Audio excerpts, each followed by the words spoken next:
Dust and cold were old companions to Jack, a man who'd buried his heart 7 years past in a fire-scented grave. He'd found a kind of peace in the unforgiving silence of his Wyoming ranch, a solace in the relentless ache of his bones, dulled only by the amber burn of his whiskey. The ghost of his wife Rebecca lived on his mantle, a sepia-toned memory of warmth and laughter that haunted him every night. Beside her faded image lay his tarnished Pinkerton badge, a relic of a life he'd abandoned when he'd failed to protect the one person who mattered. The wind howled a new song, a bitter lament that clawed at the shutters. Outside, the night was a vast, unforgiving darkness. Inside, the fire crackled a low, mournful tune. Then came a sound that didn't belong, a woman's frightened cry carried on the wind like a horse's last breath. Jack stiffened his hand, instinctively reaching for the worn Colt at his hip. He wasn't a man who meddled in others' trouble, not anymore. But the cry held a raw desperation that sliced through his hardened shell, a memory of a different cry from a different night echoing in his soul. He found her collapsed against his fence line, a fragile, shivering thing against the brutal landscape. Her blood-stained, tattered dress was frozen to her skin, her dark hair a tangled mess of snow and ice. When his lantern light fell upon her face, her eyes, a startling, vivid green, flew open wide with a terror that held him captive. "Please," she rasped her lips, a faint bruised blue, "don't let them find me." Her plea, a soft whisper, was punctuated by the distant baying song of hounds. He carried her into the warmth of his cabin, her body feather-light burning with a cold that seeped into his own skin. He laid her before the roaring fire, wrapped her in blankets that had belonged to Rebecca, her scent of lavender and longing still clinging to the worn wool. He saw the bruises blooming on her wrists and throat, marks of a violence he knew all too well. "He'll kill me," she had whispered, and those words were all he needed to hear. He'd spent a lifetime hunting men who preyed on the helpless, and in her fear, he saw his own failure, his own moral compromise. As she lay in a fevered sleep, her frail body caught between life and death, he knew he couldn't turn her away. His solitude, the only thing that had kept him sane for 7 years, was broken. The hunt he knew had just begun. When she woke, her name was a new whisper in the cabin: Dolores. She was a schoolteacher from back east, a refined woman who'd come to Redemption Creek with promises of a civilized life, only to find herself a prisoner in the gilded cage of Judge Harlon Wade.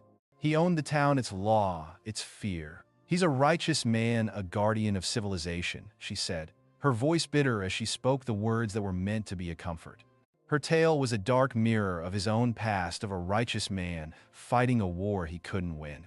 She told him about the other women, about the whispered name of a guardian angel who had helped girls escape from Wade's mansion. The world seemed to stop spinning when she spoke the name Sarah Johnson, and with it a cold, hard knot of fear twisted in his gut. A name his wife Rebecca had used for her secret life. The truth was a bullet in his gut.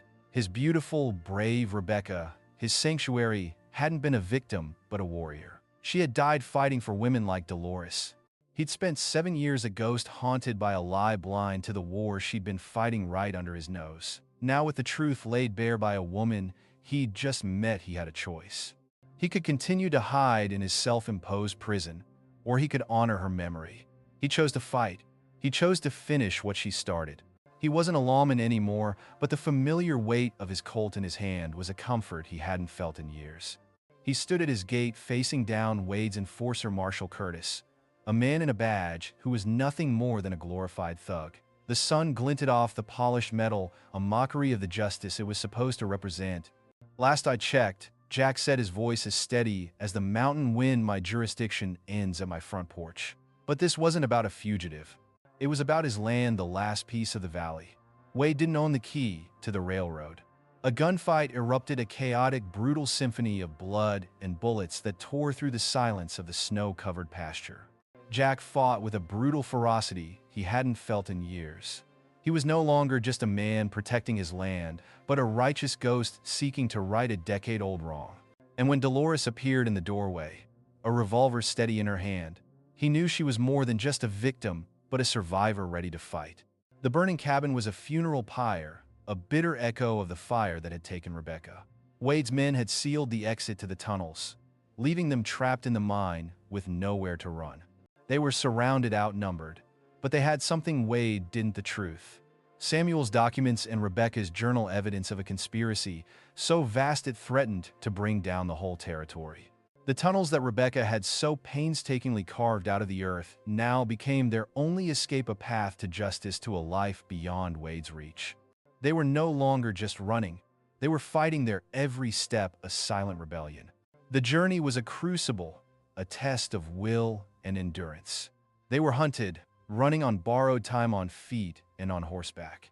The winter storm was a brutal, unforgiving ally, burying their tracks, but also threatening to bury them. The wound in Jack's side burned with a fever that threatened to consume him, a reminder of the price of their rebellion. He found an unlikely ally in Eleanor Morrison, the lieutenant's wife, a woman who carried her own secret burden and a quiet rebellion of her own. She was another soldier in Rebecca's war, fighting her own battles in the shadow of her husband. Her help, a new horse and a marshal's badge, was a lifeline, a whisper of hope in the heart of the storm. He rode into Cheyenne with the weight of the evidence and the ghost of his past on his shoulders.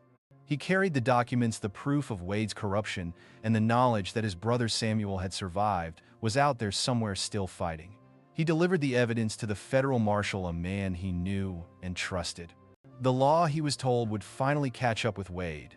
But a new betrayal was on the horizon, an insidious betrayal from within the federal office itself.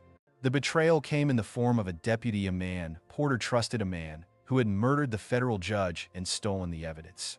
The news of the judge's death was a cold, hard slap to the face. The law had failed them again. Wade had won, but Jack and his companions were no longer just seeking justice. They were seeking vengeance. They were no longer just running. They were at war. Wade's reign had to end, not with the law, but with a gun.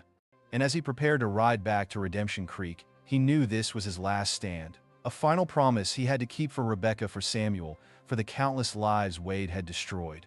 It was a promise of a new dawn, a new beginning, a new justice,